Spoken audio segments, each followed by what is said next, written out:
Today's episode of the Just Keep Swimming podcast is brought to you by Audible.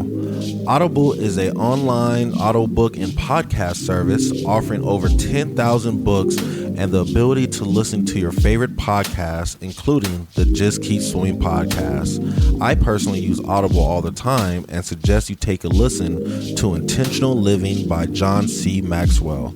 In this book, Mr. Maxwell shares his story on how he was able to live a noble and purposeful life and gives you tips and tricks so you can do the same. So please start your 30-day free trial now at www.audibletrial.com/JKS podcast, all lowercase.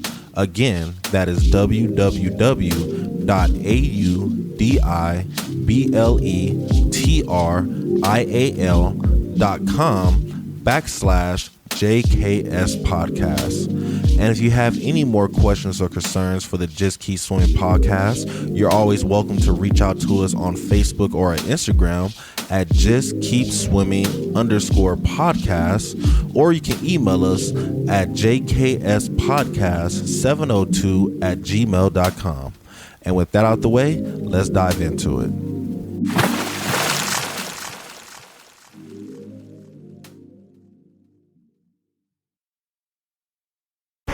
Good morning, good afternoon, and good evening, and welcome to the Just Keep Swimming podcast. This is your friend, your boy, your host, Mr. Adrian Jackson, and we back at it again with another great episode for you. And you already know who's with me. It's the man, the myth, the legend. It's Mr.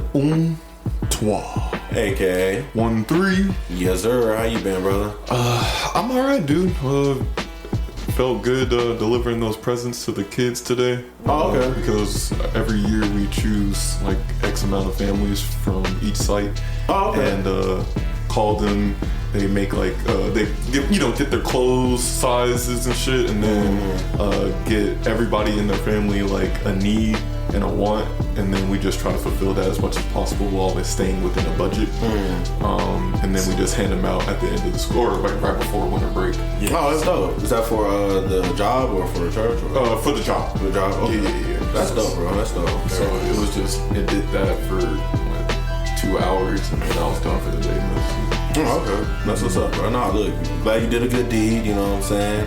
I kind of feel that's kind of funny because I think we're going the opposite direction right now. But, well, I was going to say that what you just did was some good quality work. You know what I'm saying? Like, you found the families, found what they wanted, not just give them some random ass gift. You know what I'm saying? You found what they wanted, what they desired, and y'all got it to them. You know what I'm saying? I think that's good quality work. And the reason I say I feel we're going the opposite way is because today I kind of want to talk about lack of standards. And I kind of felt like, we're kind of going the opposite way. But before we do dive into it, I want to make sure we welcome in our special guest for the day, bringing them back for the second time. We had third time. Yeah, oh, it's a third. I thought it was third too. I was like, is it third? It's back for the third time. Yes. Mr. Kenny, how we doing today, brother? Doing well, man. Doing well. It's this time of the holidays, so I feel like we definitely need to kind of talk about this because stuff's been wild out here in these streets, man. Stuff has been absolutely 100%. wild. Yes, nah, for real, bro. It's been wild out here, bro. And like one thing that's really just been getting me recently is just like lack of standards on how they used to be. One thing that really popped in my mind when I even think the term lack of standards was Black Friday recently. boy.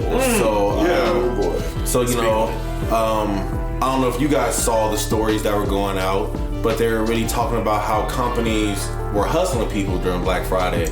So what they'll do is when the product was first released back in, I'm just gonna say May, released in May, it was at $100. But then 2 months before Black Friday, about August, they raised the price up to about $300 to make it seem real expensive. And then when Black Friday came out, they went it back down to their normal price to make it seem like you're getting a deal now off of something. And I was noticing that on a lot of stuff this year. So, side note, when I got Jessica's Christmas present that happened, I went to Amazon. And I don't know about you guys, but to my understanding, Amazon was supposed to be the king. Like, you can't find no prices being Amazon prices. You know what I'm saying? Typically, no, right? Yeah. Okay, so I go on Amazon. I'm not going to give out the name because she might be listening. But I got her gift. I was looking on Amazon for her gift. On Amazon, it was like, I'm just going to throw out a number. It was like $200 on Amazon. Okay. And that doesn't count the protection plan crap, right? Gotcha. So I'm like, okay, that's interesting. So I started just Googling though to see if I could find somewhere else. And something was telling me I could find cheaper than this, right? Mm-hmm. Man, I go to Walmart. I find at Walmart so totally I paid $117 for it with the 4-year protection and shipping and handling and all that jazz. Mm-hmm. And it's the same exact thing that Amazon was selling.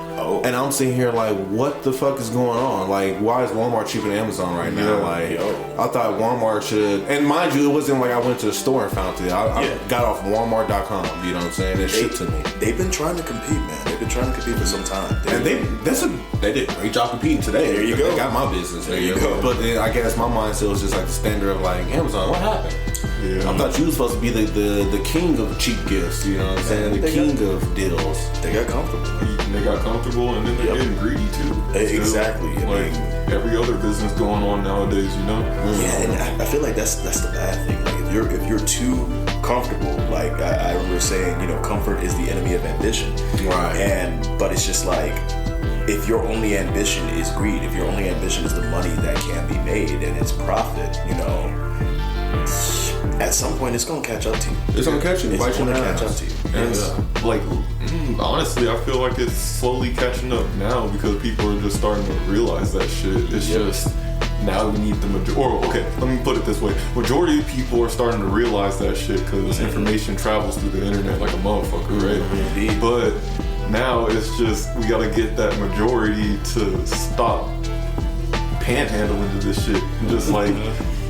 Refuse. Just stop buying shit. You don't really need it. You don't need it. Yeah, unless they're providing a good service and like it's valid that works for you without screwing you over, because not only does a lack of standard is happening in the business world, but we're having a lack of standards for ourselves. Right. So if we're just gonna keep eating dog shit, then what else do you expect to happen? Yes. Dude, that's not to, you know, kind of get super duper preachy with this, but that's what it's been like with tipping. Yeah. Where it's just like, oh, wait a second, you know, like, and I've worked jobs where I've worked for a tip before, but you know, I've always just kind of felt like that shit's for the birds. If I don't actually give you the best that I've got, I'm still sitting here with my hands out, you know, trying to figure out why you haven't given me this extra thing. Right. You know, and it's just like, no, I should not be putting this on these people right here to be responsible for, you know, my tip or whatever. Right. It should be on the people who I know are making so much more money off of me, off of my labor, off of my productivity, that they're not paying me a working wage. Right. You know, and that's where it's just like, oh no, well, this is going to be left on. I'm like, I don't like having to rely on the kindness of strangers, because at this particular time in this society, we're not that kind. Yeah, exactly. Because then, like, you know, going based off what you said for tipping, right?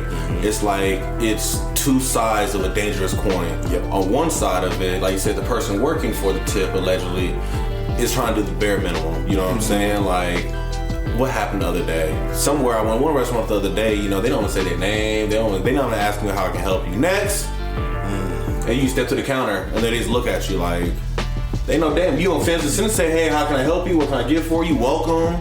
This is your first time here, something. Give me something. But they just look at you like you crazy, like, what do you want? You know what I'm saying? It's like, where's the, you know, like, I always think about the, y'all ever see the Chick-fil-A video? Which one? Where the guy is at, it's like the parody, of course, but the guy is like at the Chick-fil-A, they pretend they're at the drive-thru, and the guy's like, okay, your order's gonna be $5.95, and the guy's like, oh, thank you. Yes. And he's like, yeah, no problem. Oh, I mean, my pleasure. But then all of a sudden, the Chick-fil-A people come and grab them and throw them back in the car. And chill. You know, I said my pleasure. And then they replace them really fast with somebody else. Like, what happened to the other guy? There was no other guy. But yeah, your order's $6.95, and the guy, okay, well, thank you, my pleasure. You know, but it's like, those are the standards that Chick-fil-A always keeps, you know? Yeah. But it's like, it seems like some of the servers, they do the minimum amount of work, but they expect a high amount of dollar. You know what I'm saying? They expect you ain't gonna tip me more than $1, bro. I brought you drinks of water. I don't know your name, man. You never introduced yourself. I've been needing a cup of water for the last 10 minutes. You haven't walked back over here. I literally see you over there texting. Like, you're not even trying right now. You know what I'm saying? You know what the crazy thing is?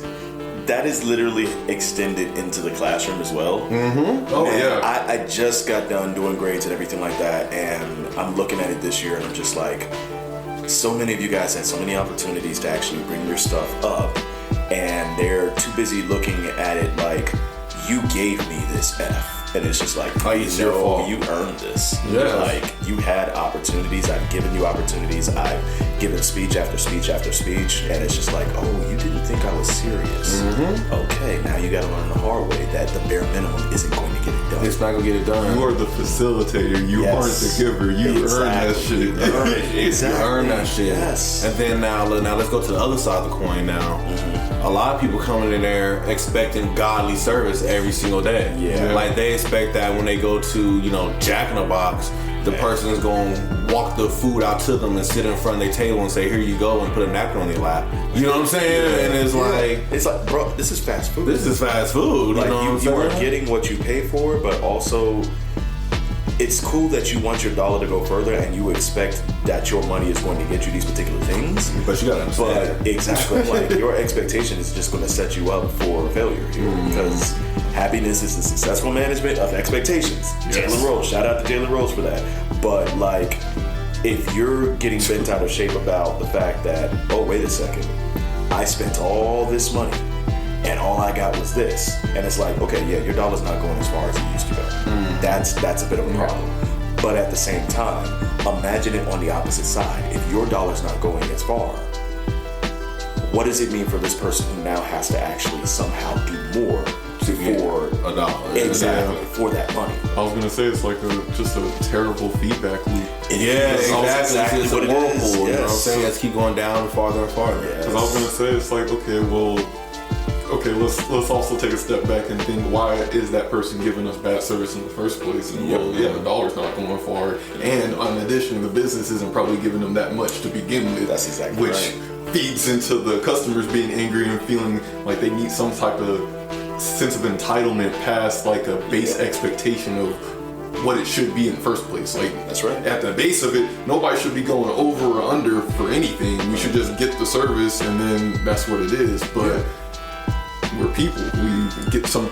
If you choose to be personable, then that gets you far in life. It's about connections. But I mean, what's the point of even trying if, like, whether I do the bare minimum or overachieve, it seems like my dollar is just still not doing anything. That's right. So it's a weird. It is a weird feedback loop, man. It's a super weird loop, bro. And it's kind of like, how do we find how to break the loop first and foremost? Yes. You know what I'm saying? That's one thing that really got me curiosity. But one question I want to open up to you guys is like, is there like other levels of standards or like standards in other avenues you guys been seeing that you feel like just been falling off? Like, it used to be prime, and now I feel like we're just always getting trash from these people or from this or whatever the case may be.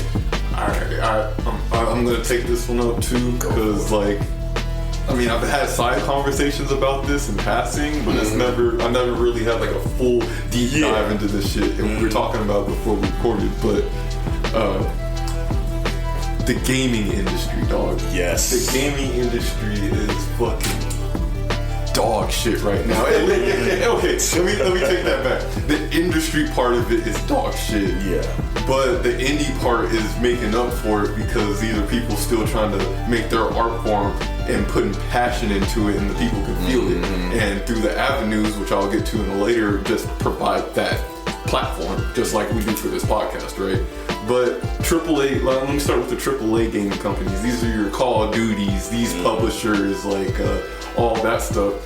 It's like that entitlement that you talked about. It's like, oh, you're walking in and just expecting people to buy your shit. Well, why is Call of Duty the same shit for the last 7 fucking multiple games? Yo, me and T was talking about that just now. I'm like, I don't want to keep playing 2K. It's the exact same shit. It's the exact same shit. But maybe prettier graphics. That's it. But you know what? I'm gonna segue into that because I feel like the people can already understand that. If it's just the same game and you're just making it on a new disc or a new downloadable content and just selling it for a higher price because of inflation, it's like, why the fuck buy it in the first place? Bro. But to go, what did you just say? Sorry.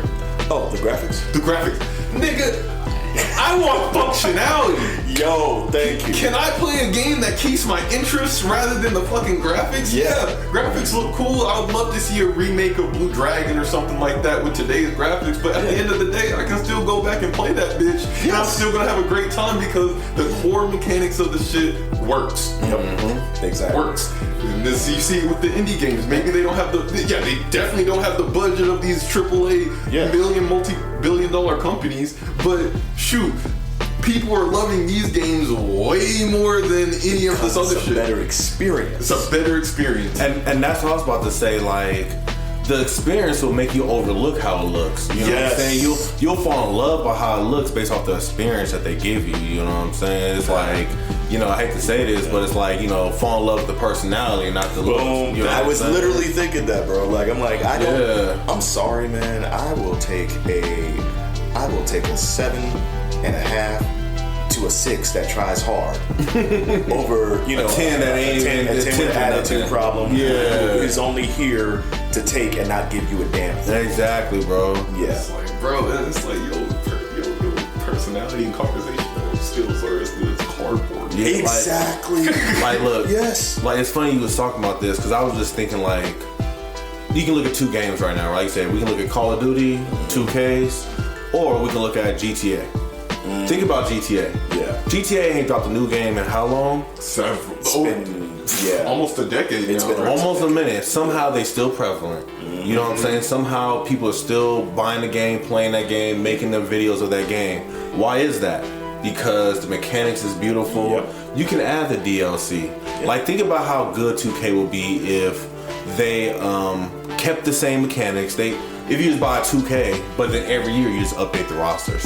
Yeah. You know what I'm saying? Give me a yearly update where the game looks a little better. You update the rosters with the current league players. Boom. Especially with today's technology, you can just cloud update, and you probably can just update the fucking graphics. I'm gonna keep it 1,000 with you. Half the time you selling the game and it ain't even finished. Yo, you give me a beta. Look, on some real shit. Okay, so it's been a little while since I've had a chance to play, but like, the last time I played, Black Ops 6 had dropped and everything like that. And then Black Ops 7 just dropped.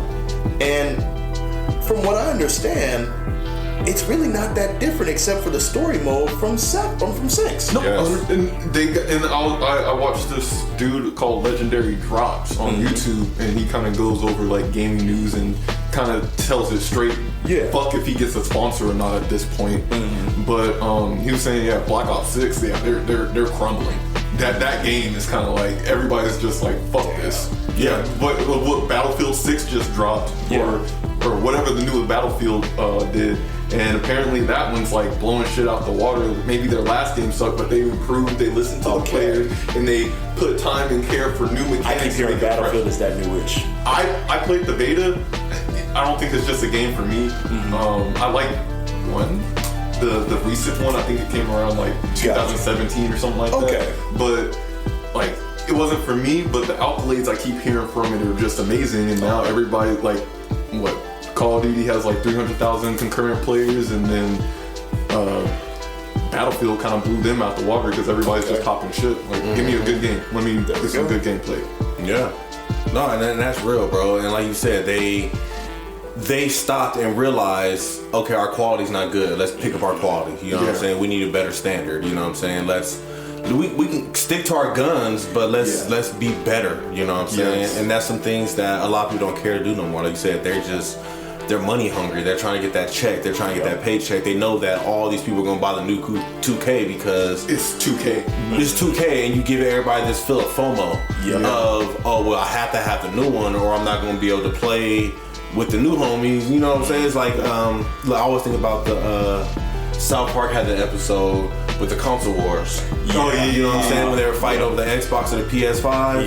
And they was really set tripping, about to kill each other, about to decide which game they're gonna play, because at the end of the day, they know how important it is for everybody to be on the same level. You know what I'm saying? Or to be on the same console to play with your friends and stuff like that. It's the social aspect of things. It's the social aspect, and I feel like, sadly to say, I feel like the social aspect of stuff is making stuff so much worse, bro. It is. Like, it's making stuff so much better. Like, the social anxiety that people don't want to talk to a cashier or don't want to talk to somebody now makes it so I gotta fucking walk into Taco Bell and put my own fucking taco together down there. Yeah. You know what I'm saying? On the touch screen. You know what I'm saying? And I hate it. I hate walking to Taco Bell. I have to. Yeah. I'm trying to go on my lunch break, and now I'm sitting here on the computer still. Like, I just want to tell somebody what I want and sit the fuck down. Yeah. You know, but it's this bizarre concept that somehow the technology makes us better. Yeah. And it doesn't.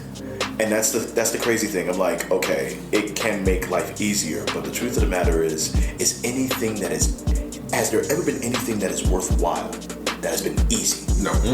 Do we appreciate the shit that's easy? No, not at all. You never do. The only time we appreciate it is because it's easy now that we've worked our asses off for all that growth, that now it feels easy. Mm-hmm. But we are still, even once we get that skill, even once it's unlocked and everything like that, what's the first thing we do? This is cool. I'm evolved at this particular level now, and now I am seeking a bigger challenge. Mm-hmm. Now I'm seeking the thing that actually is going to give me the same satisfaction I got from attaining that growth in the first place. Right. Because the growth is never easy. Exactly. That process. People, and that's the problem. People have gotten so used to just microwave entitlement. Mm-hmm. It's just this, I want this now. And that's real, bro. And that right there, what you said is beautiful. Like microwave entitlement. I'm not gonna say it's microwave. I want to say it's born entitlement. Shit. Like people come out like just automatic idea that I deserve this, I deserve all of that. You know what I'm saying? I shouldn't have to work for this. Like, and then at the end of the day, we bend over to it. Like, you'll know better than me because you're actually like in the school and you'll understand it. But to my understanding, we're not allowed to give students under a 50% no more. We have to always raise their grades up to at least a 50. I had to do it with, between my 3 classes this year, I had to do it with approximately 19 students. What? Yeah. That's crazy. Like, how big classes? So, 60 students or 30 students a class? 36, about 36 a class. So, 30 each class. My AP class, which is, I didn't have to do it in my AP class. Well, it's AP though. Thanks, sweet black baby Jesus. But even then, even with, the AP standard and everything like that, even then, it's still just like, okay, so your struggle isn't the entitlement. Your struggle is you don't know how to go deep. I was just about to say that, right? Yeah. So so recently I've been having a lot of honor students join my program because, shout out Miss Hodge, my counselor. She had me doing presentations for her in the honors classes. So of course I'm still in my program. They signed up for them, and it's like a lot of these students, they just need to know where to go. You know what I'm saying? They just need to know what direction to go. And once you point them in the right direction, they're gone. You know what I'm saying? But they don't know how to look for the direction. They don't know how to find it. They don't know how to to figure out which is the correct direction. If that makes sense. Like you tell them where to go, they out there. But I had so many students that came in and it's like, bro, you got a 4.0 GPA. You can go whatever school you want to in America. Like shit in the world damn near. Yeah. You haven't applied for a college yet? Well, I don't know. The counselor said she was talking to me, but I haven't did it. So I'm just sitting here waiting. I'm like, we waiting for the counselor to do something for you? Like, you have to have more agency. Yeah, but at the same time, you said they just don't know. They're not programmed that way no more. You know what I'm saying? Like the direction. Another big contributor, I feel, which is kind of crazy because you still are asking a question or searching, trying to find an answer, right? But AI. Mm-hmm. This is like the epitome of knowing how to use a tool. Yes. And for me, it's like, when I use AI, I use it to expand upon a concept that I'm trying to understand.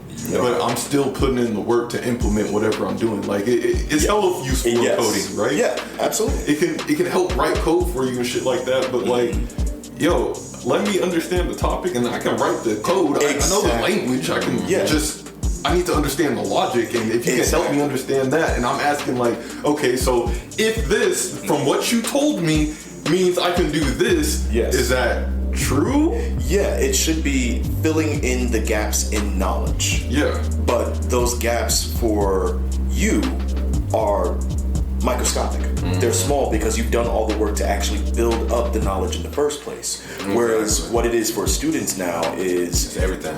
AI is everything. AI is literally just, and the thing is, I don't have my students write essays and stuff like that because I don't know about y'all, but I was definitely the kid. When am I going to use this in my real life? Yeah. You know, and the truth of the matter is now at this point, like I've gotten books published. I've gotten, you know, works out there where it's just like, oh shit, I did use that. Mm-hmm. You know, which is why I wound up being, you know, teaching English. But at this particular point, I look at it, and for a lot of them, it's not the ability to fill in those knowledge gaps, which are canyons, by the way. Mm-hmm. It is, hey, this is where the knowledge is. If I take this knowledge and pass it off as my own, then I'll just get the A. Yeah. And it's like, this is not about the grade. This is not about the grade. This is about your ability. Like my entire final this year was all skills based. Mm-hmm. It was, I'm going to give you an opinion or an attitude. The opinions will be represented via text. The attitudes will be represented via images. Tell me what you see. Tell me what, you know, damage this opinion or this attitude has done, and tell me how, in either politically, socially or culturally, legally or historically, how has that damage actually hit? Critical thinking. Critical thinking. Yeah. That's what I've been kind of just drilling in the entire time. And I was like, you can't do that with AI. Yeah. You can get, I'm like, and I told the kids, I'm like, you can look up, you know, exactly like all the different ways that this thing has happened. Okay, that's cool. You can look that up till you're blue in the face. But I want to know what you do with it. And I want to know how you attack it. And that's what I was about to say, bro. It's like you said, like, use it. It's okay to use it. But the problem is you guys make it the end all be all. Yeah. You know what I'm saying? There's no ethics behind it. There's no ethics. Like, I had a student the other day, like, so we're writing, they had to write a financial needs letter to pretty much explain why they're trying to get scholarships, which I think is the dumbest shit in the world. What the fuck you think I'm trying to get a scholarship for, motherfucker? Like, college is expensive. College is what it is. Yeah, you know what's up. Like, you got all these kids, but you really have to write a letter. So anyway, I had to write that letter. And then one girl really came in and was like, you want to read my financial needs letter? And I read it. I'm like, who is this? Like, what did you, how'd you write? Oh, you told me to use AI. I'm like, no. I told you to write your information into the system and let it help format it for you. Yes. You have to give it the story and then it'll clean it up for you. Yeah. But you literally just haven't made up a story about your life. Like, this ain't you. Like, this is not who you are. There's no weight to it. There's no weight. Yes. There's no soul to your words. Yeah. I feel nothing when I read this. Yeah. I feel nothing when I read this because you didn't give me, there's nothing valid in here. This is a machine right here. Like, this sound like a robot. Yeah. Like, you didn't let the damn dashes in the world. Right? And then the thing that they don't understand is it's just like, I've been reading your work all year. All year. I've been talking to you all year. I know your drama. Like, you've been in my office 3 times every month. I know what's going on. Like, so you don't think I know your writing style? You don't think I know exactly what it is you're capable of and what you're not? Mm-hmm. And because you didn't start off the year as using AI. And the truth of the matter is, I'm looking at your grade in English. It has not improved. So, like, do you really want to pass this off as you? And the problem is, we've stopped doing things because they are so difficult. Yeah. And that has what has lowered our standards. It's not even just the desire of actually doing the things the right way. It is, you know what? It's too damn hard. Just what we were talking about with trivia and the people looking up at answers. Exactly. Like, they don't want it too hard. They don't. This is too hard. You know what? Like, if I just do this, did I just get it? Bro, oh my God. Drop my paper, fuck it. It'll blow your mind how many times I have to explain the round to somebody. Oh my God. When I think it makes, sometimes when it doesn't make sense, you hear me explain it because it don't make no sense to me. Times, And finally it clicked and I'll make sure I explain it out loud so they get, it's been times where I have to explain a round where I'm like, it clearly makes, the last round recently, the game was, it was a movie, some type of movie cluster, some type of movie switch up. So we're going to describe a movie. We're going to describe a scene but twist it.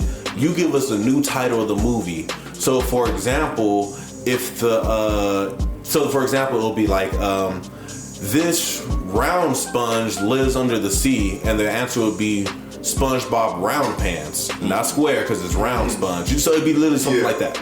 Yeah, bro, you'll blow your mind how people came up to me and be like, I don't understand what you're trying to get. And dude, I'm like, I loved that round. It was so clever. It was fun. It was so fun. It was a fun round. It was a fun round, and so many people were irritated because they weren't they weren't catching what they were saying. It literally says switch one letter around and it'll give you, and then the answers are right in front of your face. If you really just read the question, like, but some people, bro, they get so mad because it's hard. You know what I'm saying? And you have no, I mean, you have no how many times I also hear people, oh, you guys still playing? Oh no, it's too hard. I'm like, oh, okay, understandable. You know, it's okay.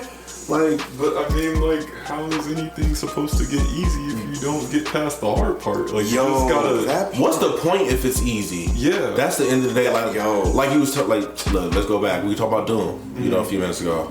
So I just downloaded Doom, ladies and gentlemen. Fun game, pretty cool. If you haven't tried it, try it out. Nice and bloody. Anyway, I started off playing on normal, and I was like, it's cool, but I feel like it's just too easy. And then Domino was like, well, shit, it's Doom. You're supposed to start off on hard. You know, you ain't supposed to play that game on easy. It's meant to be fighting hell. You're supposed to start off on hard. I'm like, you're right.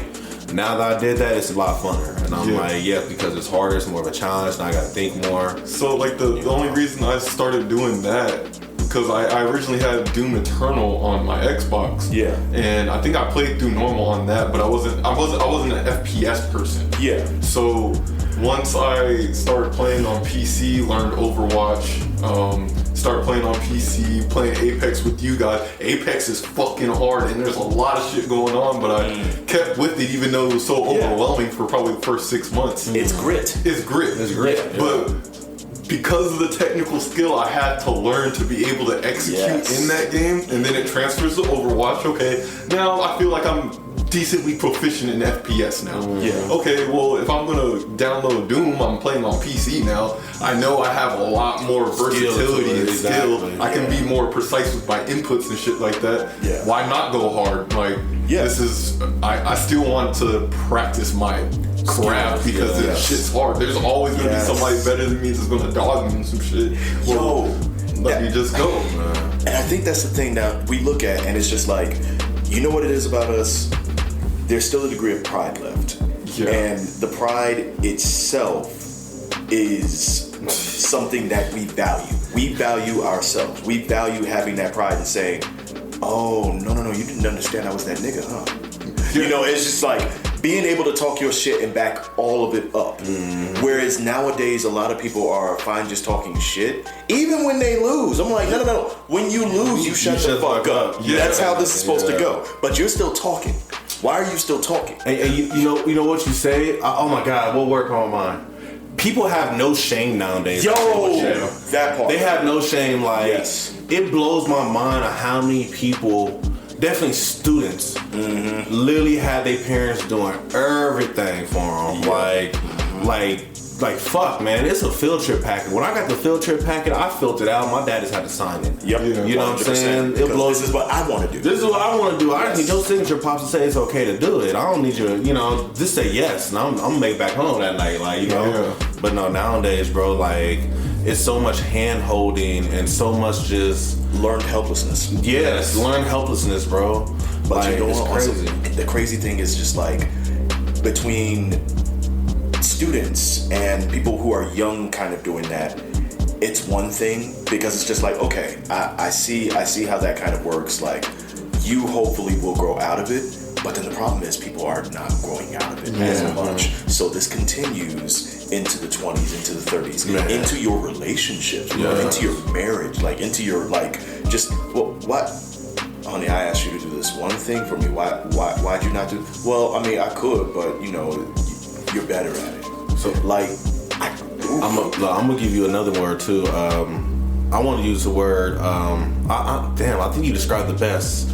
I want to use the word, like you said, we're just prideful in our own ways, and then we just always want to do better for ourselves. Like, see, okay. I want to branch this off into like a semi-related topic about the pride, right? So it's like, I mean, the reason Lucifer is the devil now is because of his pride. Yes. I feel like there's rather than pride, and maybe this is still part of the human condition and the sin that we're born with, right? But I feel like it's more of like just a self-respect thing. And that's what I'm about to say. That's what I look for, self-respect. Self-respect, more so than pride, because I think pride is an excess of that. And that's the word I look for, self-respect. So self-respect is a better term. What made me think of it was I was at the barber shop talking to my barber the other day, And you know me, I always feel like I said again. I said the cut's fresh, by the way. Oh yeah, I needed it, bro. I was looking like a caveman, but you know, I always love talking about barber because then you know y'all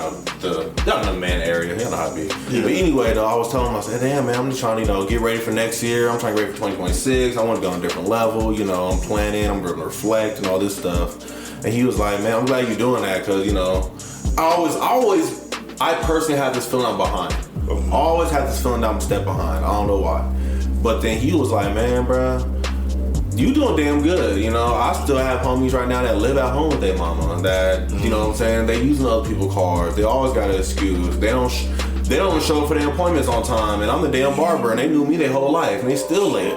You know what I'm saying? And I'm not even charging them full price and they still showing up late. Like, wow. You know, and he's like, shit.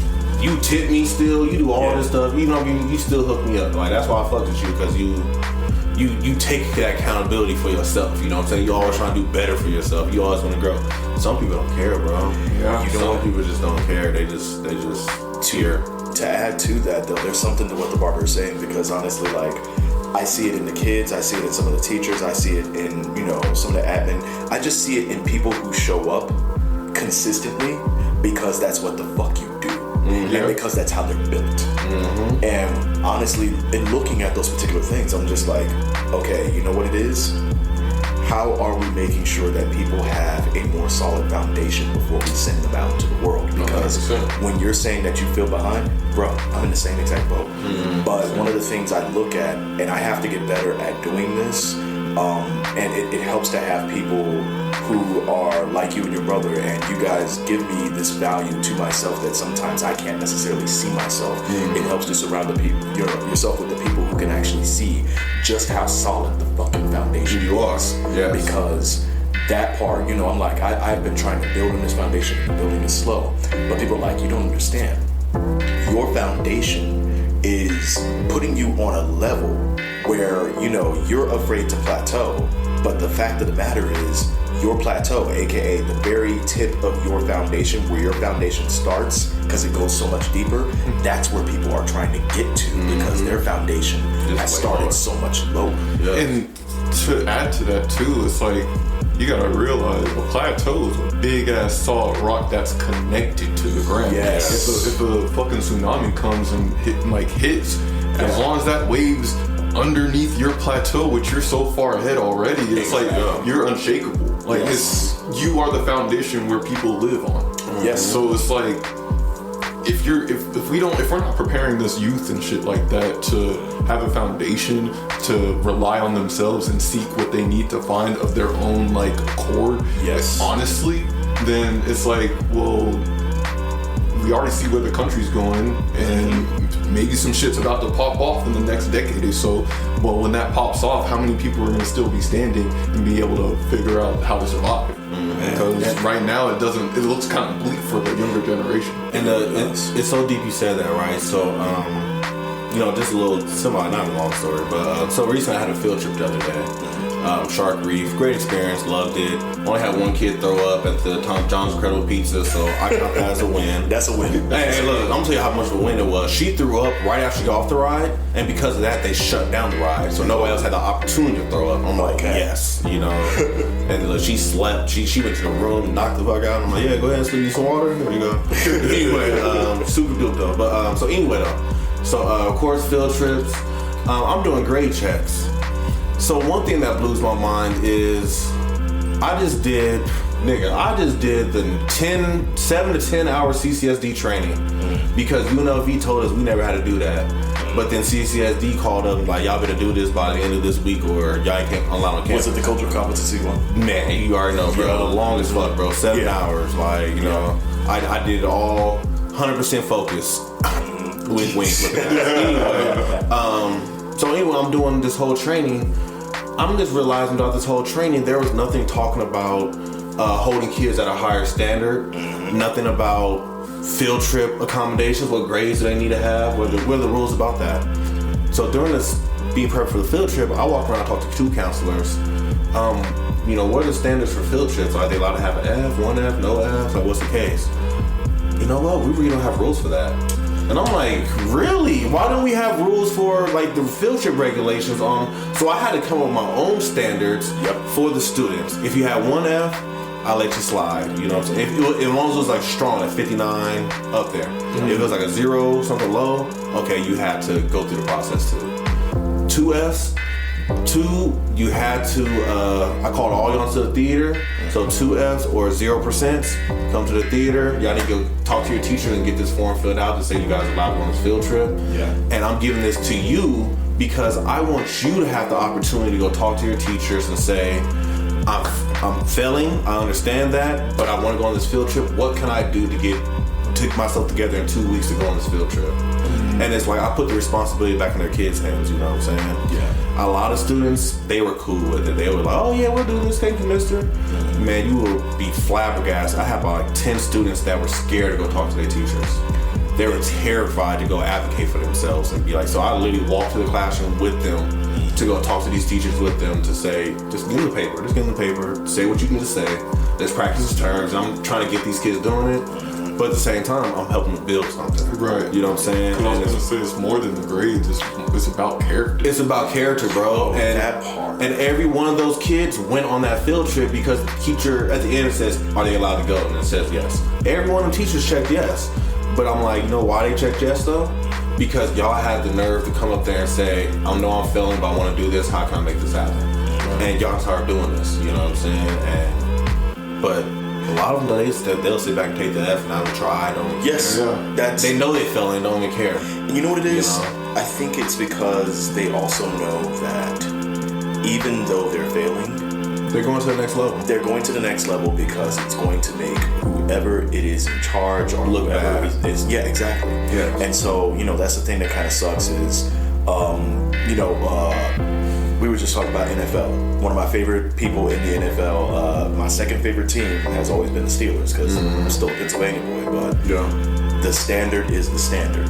I love that statement, as amorphous as it is, because it's just like, okay, here is what the standard is. We've established exactly what this is, and we have to adhere to this.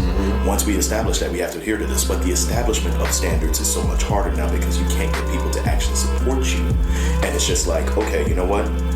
I've said that this is the standard.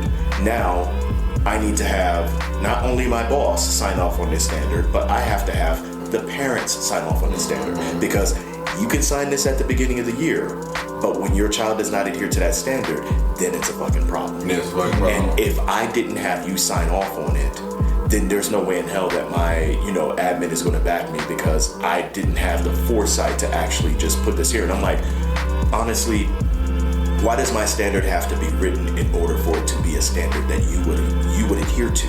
Especially if it's supposed to actually make common sense and just be good for the kid. And just be good in general, bro. And the reason that they won't do it is because nobody necessarily cares about getting it right anymore. They just care about being right. They just care about being right and not getting in trouble, bro. They want to skip to the part where they get to avoid any kind of negative responsibility.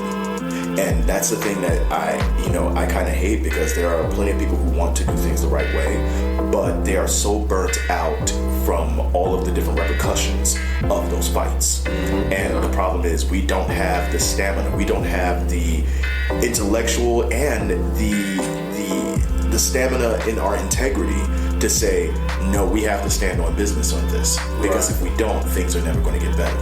And the problem is we also have a bunch of people who think that they're doing that, but in reality, they're just kind of bending over backwards, or they're looking over at all these new and individual and lazy ways of just saying, here's what we said we'd do, here's what we did, here's the gap, and as large as that gap might be, you know what, let's just paper over that. If we could paper over that gap, and we could still say that this kid graduated, forget whether or not they actually graduated and they can actually adhere to the same standard of education that people, not even that damn long ago, not even 10 years ago, not 20 years ago, but 5 years ago. Stood to. Yes. What are we doing?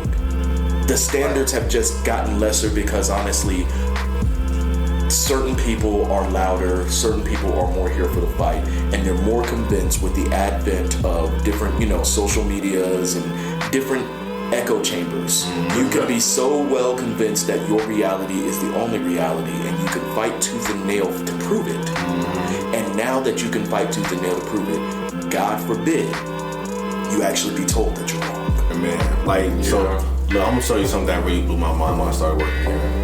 The idea that they don't have the proficiency test anymore. Yo, that blows my mind. Do you remember how terrified we were? Everybody was answering. You were too. Like, yes. I think I was the last year of it.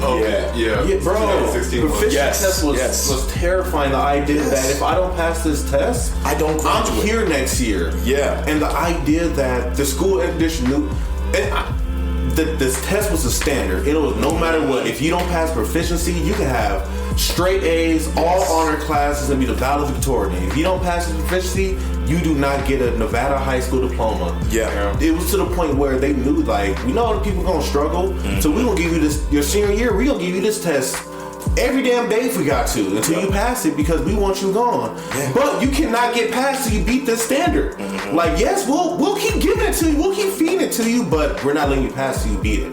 Yeah. What they do now, all kids are required to take the ACT. Yeah. And the math scores and all that shit too. And there's no stakes behind it. You're required. Exactly. There's no stakes. But it's not if you don't get this particular score, 17. You don't graduate. No, bro. There's no stakes at all. As long as you show up to that test day and put your name down that you were here, you graduate now. When I'm sitting here like, that is flabbergasting. Yeah. Like, we have no standards for letting these kids out of high school no more, bro. And I just think it's also part to the fact that I just feel like everybody's centered in on this data that doesn't really reflect anything. It don't reflect nothing. You know what it does? And this one of the phrases, numbers never lie, but they rarely tell the truth. Yes. The data is skewed towards whatever you want it to say to actually make it appear that you are doing everything possible when in fact, you have failed these kids. Yes.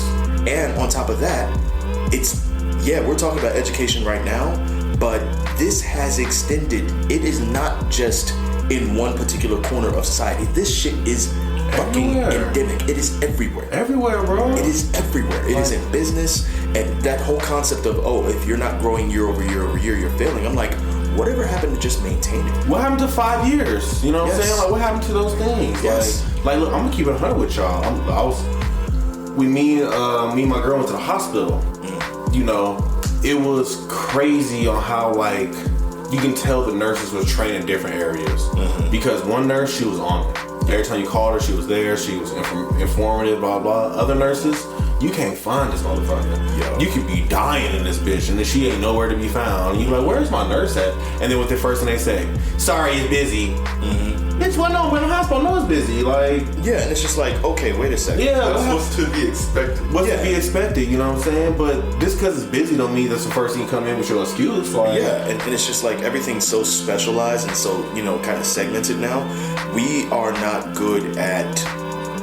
First of all, let me just say this right here, right now. I know there are going to be plenty of people, especially and specifically women, who I think they think they're the best at this, but a woman actually did the science, so come at me if you want, but multitasking is a myth. Oh yeah, it's impossible. Multitasking is a myth. Okay, you might be good at prioritizing or you might be doing things, switching back fast. Exactly, really, really fast. Like moving back and forth between different priorities. Cool, you could do that, but multitasking means you're giving the same exact effort to every single objective you have, and that's just not possible. I was gonna say I just did it the other day where I was trying to think my sink plate area was kind of dirty, so I was just gonna wipe it. Yeah. But I was also brushing my teeth. So I'm like, as I'm getting down on the wiping, I'm like, I haven't moved my toothbrush to the other side of my mouth yet. Yeah. Like it's just not possible. Something suffers. Yes. Something always suffers. And that's why, like, to me.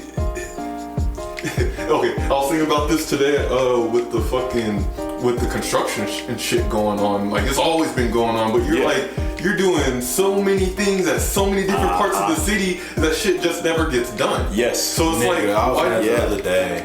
Like, logistically, I'm just thinking, okay, if you have enough employees to knock some shit out in like a month, and then if you have enough to do that maybe in 2 different places efficiently, then go ahead by all means. But you can't be just having shit all everywhere. I'm gonna tell you what always makes me laugh about construction. It matters who's paying for the shit. Yep. Because if it's a private construction, that should get knocked out quick as hell. Yes, it does. Like, it's been buildings I've seen built within a week. You be like, how the hell this shit here so fast? But when it comes to city, government, the state, whatever, they like to milk their time and whatever it is because they trying to do, like I said, 20 things at one time. And it's like, let's just focus on one. I remember when the streets be shut down, you shut down this part of the street, boom, next we go to the next chunk. MLK been told, or Lake Mead. Lake Mead is down to 1 lane, nigga. If you drift too far from the left, you might fall off the sidewalk. Yeah. Right? You might fall off the road because it's toe up. And like that's been it's almost like 2 years now. It's been like 2 years now, bro. I've avoided that street all my life. Like, Same. I hate that road, man. Yeah, right now, going out of the school, like there are, first of all, Vegas is getting to a point now where we are just building and we're not actually considering whether or not what we're building is actually adding to these communities. It's literally just, at this point, we are sprawling, we're still growing, and we're not thinking about whether or not all of the different things that are civically in this neighborhood are still built to withstand the increase in population. We're not thinking about those things at all. We're just fucking building, and we're just getting, more money thrown at stuff, and just, we're just endlessly pursuing profit, even though we already know that we have to actually flex out, because at this particular point, is tourism working as a main, economic source for our city? It's kind of slowed down. So even though we're getting other things and we're still knowing that we need to diversify, we're growing at a pace that actually outstrips any of that. And so what's happening over by my school is they're building, at this point, I want to say 2 apartment complexes within walking distance of the school, which means you're about to double the students that's about to go here. Exactly, and we're already at over capacity. Wow. Like, there is another school that's not far from us, Durango, and on average, I believe Durango is working with maybe 2,600 students at max. We're at, last I checked, 3287. Wow. We're at 3287. That's a lot. It's a lot of fucking kids, and it's only going to intensify and increase. But we're supposed to actually be reliant on the fact that the school district is saying, but what we're going to do is we're going to actually, we're going to change the zoning at the middle school level, so this way these kids will actually go now here versus kids go here. Yeah. Exactly, and they're like, okay, that's cool, but at the same time, that provides eventual alleviation of the problem. But the problem is still here. We're still overpopulated. Because my school, that's exactly, we had the opposite. Last year we were over our student count. Gotcha. And then whatever they did to the zoning, now they're under. Which and means then we get less funding. We get less funding, of course, they let teachers go. And then now the middle school, I was pissed second semester because every student pretty much had a schedule change. Damn. And now I need to go talk to my counselors, get all the new schedules updated and stuff. And mind they still doing construction. So the rooms all have some portable, and it's terrible right now. And I'm sitting here like, this is terrible right now. Like what happened to working over the summer? You know what I'm saying? Like, what happened to this stuff happening? This is so weird, bro. And then, not to mention too, like on the flip side, we have all this new shit like attractions and buildings and all of that. Yeah. Like, did you ever think that like inflation doesn't have an effect on this shit? Like, right? You're building this shit and half the people in the city can't even afford it. And then, not to mention, is it even interesting enough to have people keep recurring at that place to participate in whatever it is? I was gonna talk about that. Oh my God, what place is it? It's somewhere out here right now that I'm like, they built it, it was so hyped up, it loved, and then a year later they shut it down because everybody stopped going. Man, look, I can't think what it was. Hell, even if you don't have that, there's still plenty of examples, because I'm sorry, but it might be because, like, I don't watch baseball that much anymore. I still love the game and everything like that, but what the fuck are we doing with the A's, bro? Like, what are we doing? I forgot they existed. Yeah, right? Too. But we're gonna have to deal with it because they're about to be right off the strip. They've already shut down and torn down, the Tropicana Hotel to actually build the stadium there, which that intersection alone is one of the busiest, not just in the city, but in the fucking country. And it's about to be busier. We're about to just make the quality of life lower for everybody who lives here and everybody who's got to actually commute using that particular intersection, using those particular things. And it's like, okay, you have an opportunity to spend more money that you're not earning, to, you know, do this particular thing just for the sake of what? Saying that you did it? Just for the sake of entertainment, yes. This has become a city of clout chasing, more than anything. And it's just like, we are leaving behind the people who are actively working at these places. You know, because I'm sorry, but I grew up on the east side of this fucking city. When's the last time we actually had any investment over in those neighborhoods? Bro, it's been the same. It's been the same. Every time I go back there, which I could go... The thing about Vegas is people don't think about the places they don't go, and you can actually afford to or afford not to go to a place for a decade plus unless you're going to actually visit somebody who lives over there. Because we have gotten so good at just saying, oh, well, you know, I don't like this one over here. I'll go to this one over here because literally they're 5 miles. They're 5 miles away from each other. Real talk, bro. That's and 100%. Vegas is bubbles. There is no one feeling of a community when it comes to this particular city because we literally just we keep bouncing around. We keep bouncing around. We keep moving that stuff update. Like, yes. And that's 100% real. Like, as you said that, bro, last time I went to the east side was because I had to drop something off at one of the high schools over there. Yeah. And that's it. But my family went out the east side. Yeah. Ain't nothing over there for me right now. And it's like, that's the thing. And that's how the city, but then, you know, too, one thing about Vegas that always made me laugh was definitely at college I learned this. I had so many people in college that always said that, they flew out to Vegas for vacation, and they didn't even know it was a city, nigga. Yeah, they didn't even know there was houses out here and shit. They thought we lived in hotels, bro. Like that's an experience that somebody told me. They'd asked, oh, which strip hotel do you live at? Yeah, and you're like, what? Went to college, like, this ain't New York. No, like they don't understand it though, because they come on the plane, they on the strip the whole time, they drunk the whole time, they bounce and God forbid that you actually see the houses and shit when you fly over here.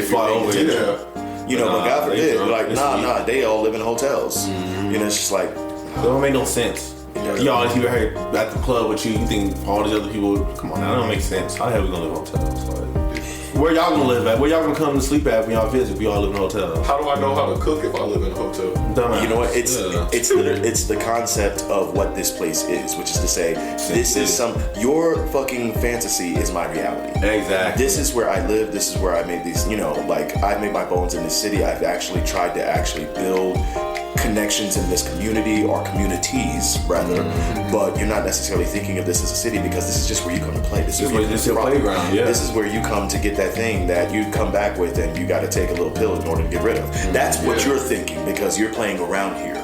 But you know, again, the standards are different, and I think when what we don't have is we don't have a monocultural standard anymore for what is right and what is wrong because there's so many fucking what people call debates, and they're not debates because you don't actually provide evidence. It's not a debate. It's just a yelling match. Exactly.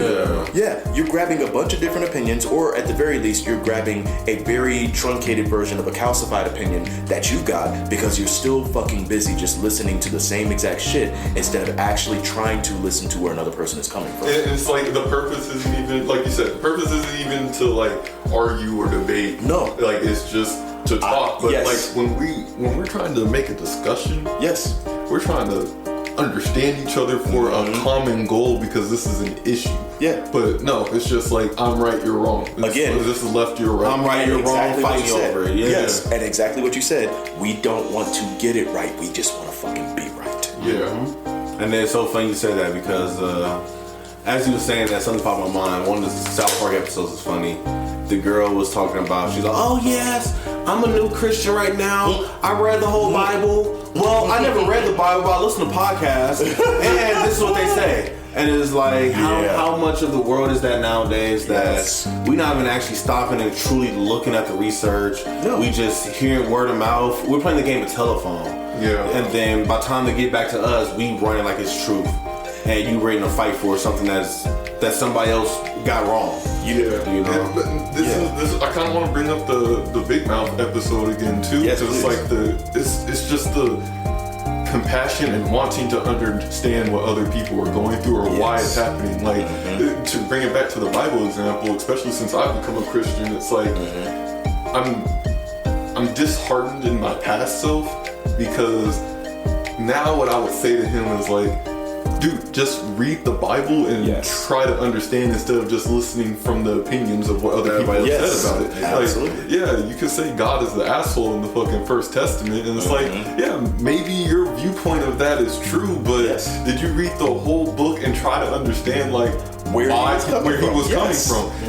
Think about it, if you created something and it's doing something you didn't design it to do in a morally corrupt way. Because if you're the creator, you create the fucking standard, right? Then if it's not following that standard, then something has to be done about it. And even in that, God flooded the earth and he said, I will never do that again. He even understood that this wasn't... Be like, okay, I took this a little too far. I took it a little too far, you know? And if he is able to do that and we're made in his image, then it makes sense that he is able to do that. He is a living being just like you and I. So it's like,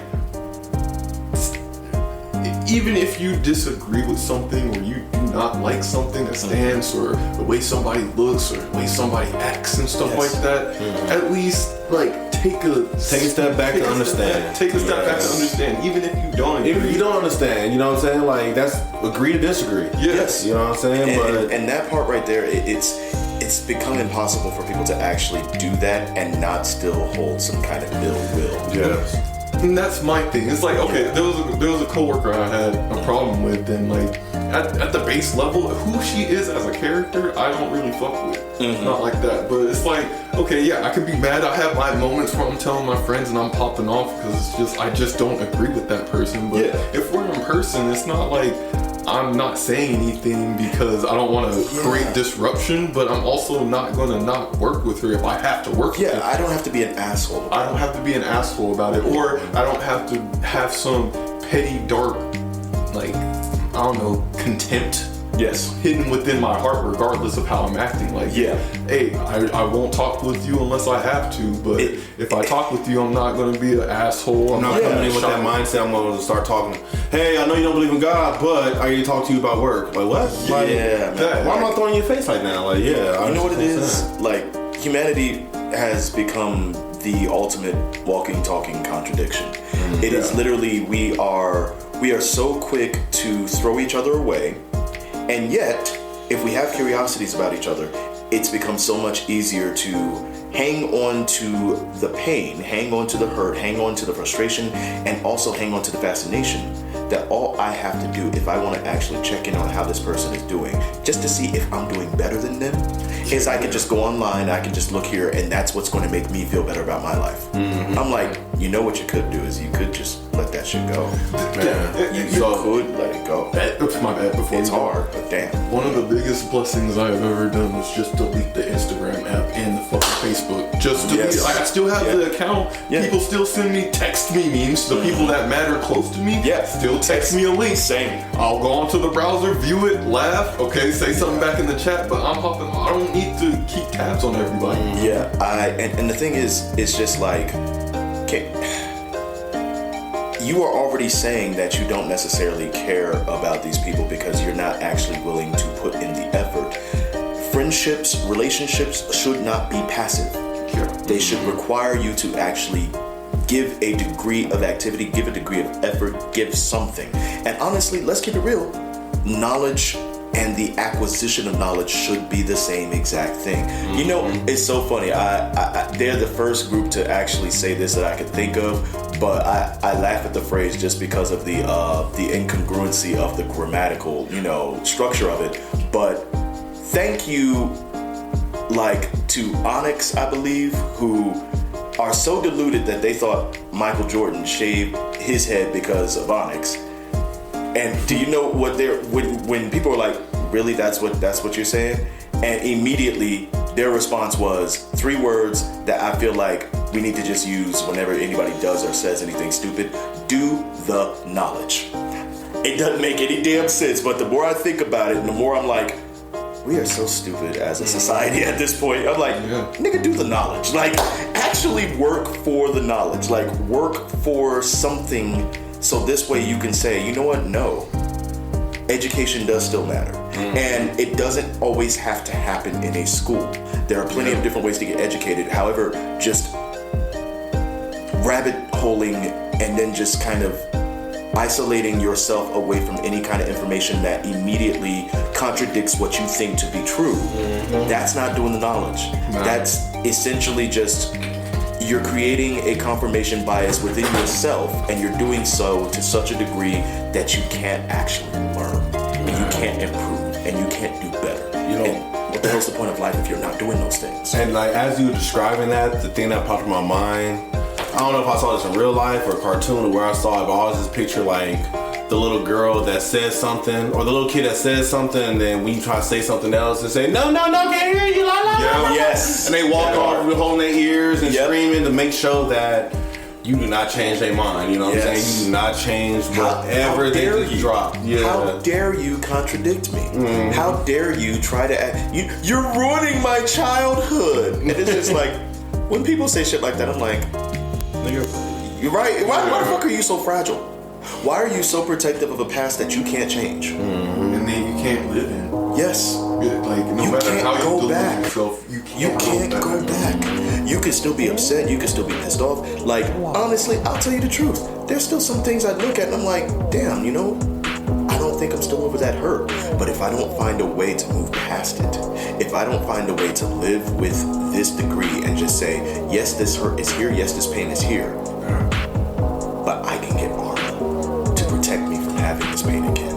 I can use my knowledge of this pain to protect me from experiencing this pain again. I can grow, I can change, I can evolve, and I can do so with the actual help of people who I know want this for me. You know, the scene that came to mind when you were saying that, Goku in the first Cooler movie. Oh, like when he's taking the supernova and he's like all the way back. He's like, fuck. But it's just like, when you get that armor of dealing with it, it's just that pushback. Like the hurt doesn't go away. No. The energy never disappears. No. But like, at least I'm able to push back and still survive through. Exactly, survive. Because as painful as it was, you're still alive and it didn't fucking kill you. And that's why I'm like, it was my girlfriend's birthday yesterday. Oh, well, happy birthday to her. Well, yeah, happy birthday, Tati.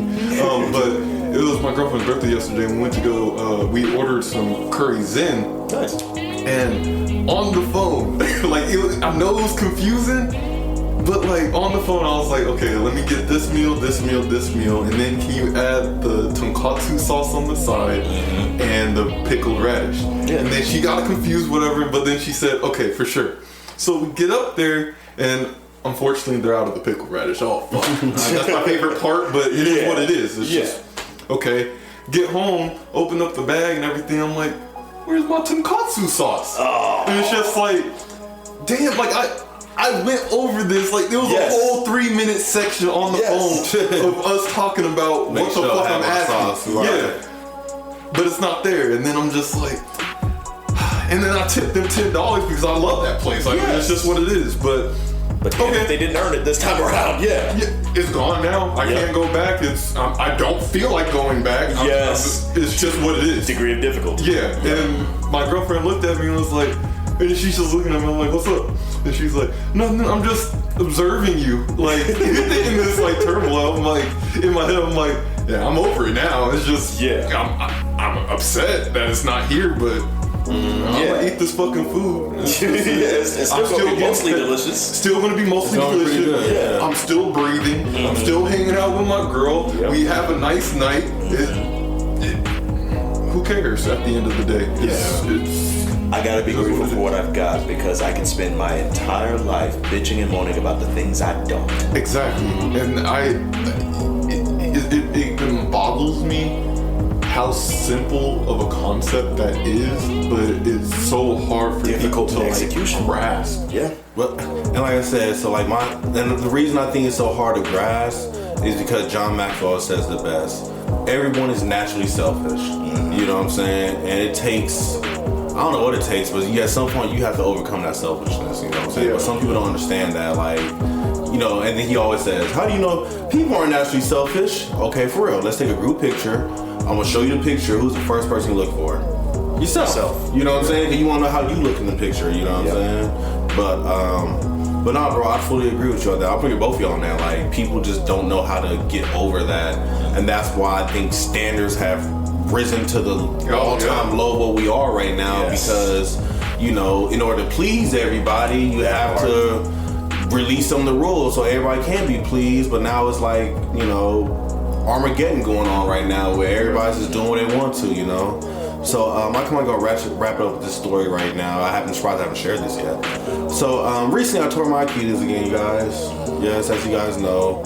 But you know, we can go based off, I think, kind of everything we talked about with standards today, based off my situation with this, you know. It was the question I asked you, or the point I brought up. I was like, were you just laughing at that point? Yeah, you know what I'm saying. It was just, I tore my Achilles again. This is my second one. You know, playing pickleball. Had a great fucking game. I was about to go spike the ball right in my coworker's face, because she walked in there with like a pickleball goddess. She had the hat on, the fucking sweater vest. Oh, she had it coming. Oh, she knew she was playing. She knew she was ready. Yeah. And then mind you, we usually teammates. Yeah. But this is the first time we weren't teammates. So I'm like, I gotta beat you. So I'm about to spike the ball, and then Achilles pop him on the ground. You know. So think about it. I could have been entitled. I could have started kicking and screaming. I could have had 911 come. I could have made this whole scene way bigger than it needed to be. You know what I'm saying? Laid on the middle of the court. Don't touch me. Don't move me. I'm gonna lay right here. You know what I'm saying? I could have been hella entitled that I'm hurt and everything needs to stop because I'm hurt. Yeah. Nah, nigga. Yo, help me up. Let me hop off this fucking court real quick. Yeah. You know what I'm saying?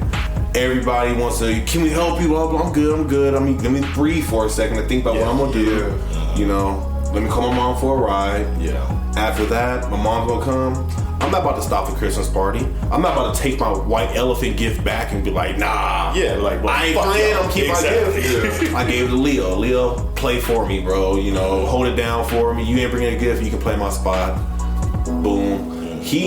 The gift that he won, I said give it to your daughters. I'm not about to use that. I ain't about to use it. It's a Grinch cookie jar. I'm not using that. Yeah. You know what I'm saying? But it's like, I could have been like, yeah, bro, drive all the way across the city and drop it off my white elephant gift because that was my gift. You know what I'm saying? That I bought and I earned my. I don't want that shit. You know what I'm saying? If I don't want it, why force myself to take it out of selfishness? You know, let them have it. You know. Because I mean, at the end of the day, you got to question like, what are the repercussions of any action that you take? And is it even worth it? Is it even worth it? You know? And like at the end of the day, that's what I'm thinking about my Achilles right now. I can be mad at the world. I can be mad at the pickleball court. Even though I signed a waiver, I can try to sue them. You know what I'm saying? Even though I signed a waiver, I can be like, nah, fuck that. I'm still suing y'all.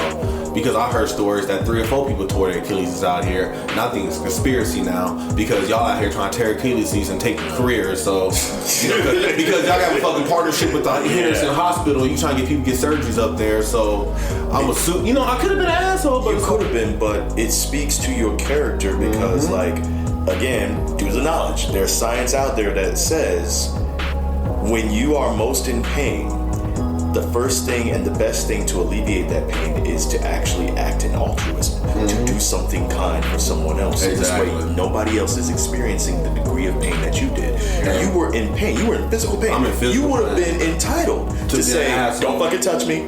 You know, like, all right, do whatever it is you need to do. You would have been entitled to any of those particular things that you wanted to do, and you could make the argument for that. But what you did was you said, nah, you know what?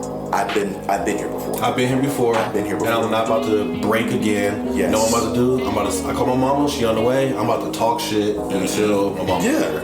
You know what I'm saying? Yes. Every time somebody miss the ball, come on, Lindsay, what are you doing? You messed my exactly. And I have fun and I told my coworkers, I want to cry right now. Yes. I am hurt on the inside, but I'm not about to show this right now because... And you still decided that I wanted to make a good time for the people around me, even though I'm in pain. You know that's fucking beautiful. Like, that's a standard, though. You know what I'm saying? Like, holding yourself up higher than your circumstances. Because you saw it on Tuesday. Yes. That one team lost. That one team won.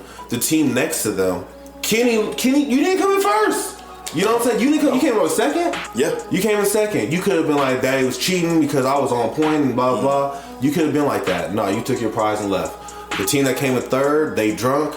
They behind us cheating, and they was going off. But next time I'm gonna drop kick them, blah blah. I'm gonna turn around. Oh, they were behind the first place team. The first place team, the team behind them, were complaining that they were cheating. How they get a perfect score? I mean, I thought not. You know what I'm saying? They get ghetto with it, like talking loud. I understand your feelings. I didn't see that. But at the end of the day, what is that gonna do? The game over. It's the rap prizes are gone. Everybody went That's home. true. That's true. But I'm not gonna lie. There's a petty part of me that's like, at least somebody called your asses out for that. And I called them out on it. You know what I'm saying? I even said it when I announced their name. Yep. Wow, perfect score. And I said that. Yeah, you know? exactly. But it's like, I'm not about to say, I'm not giving you a prize when you got a perfect score. Because that means you was cheating. And I know they already did get everything fucking right. That's my I know, you know what I'm saying? one thing I want to like end off on this too is like, people need to realize that chances are legitimately chances. You can have a 95% chance to execute this, and there's a 5% chance it won't work. Yep. Well, just because it's a 95 doesn't mean you should just go gung-ho in the fact that this will absolutely work. It shit might not, and you can't be mad at the outcome because it told you straight up. There's always a chance for something to be to happen. And then look, still on top of that, right? I think my second thing I got from that is, why are you trying to bring everybody else down because you You know what I'm saying? Because misery loves company bullshit. Misery loves company so bad. Like, stop it. Let Misery be by itself for a little while. You know, exactly. Because then it's funny, right? I'm listening to the story called The Lethem Theory. Very great book. We don't end with this then. So one of the lessons she's talking about is for where I'm at right now, is talking about letting your emotions emote for a second. You know, and she was talking about. She was just broken down. She was like, if you guys she's like, if you actually do the research, do the knowledge, you understand that emotions are literally a chemical reaction going off in your body during the situation that you're in. So you do have the right to be mad in where you are. You do have the right to be sad when that thing happens, whatever.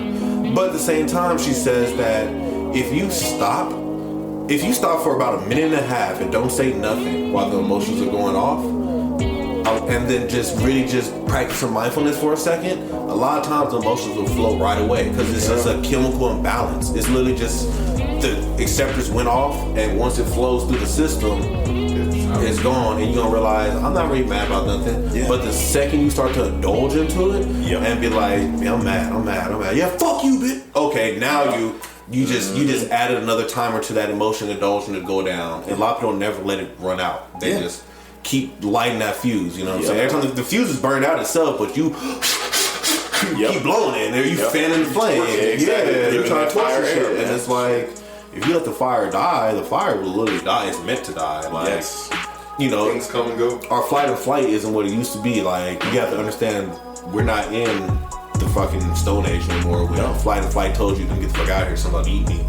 Now it's literally like, I'm pissed off, I'm mad, but let me stop talking for a second. That shit might walk right away. You might forget the initial thing that pissed you off. Or you might find a way to bring up whatever emotion that you need to bring up in a more positive way. In a more better way, instead of you saying fuck you. You know what I'm saying? So, man, really crazy. So yeah, fellas, I know it's kind of semi-distant episode. Any quote you guys would like to leave us with today, based on the topic of, you know?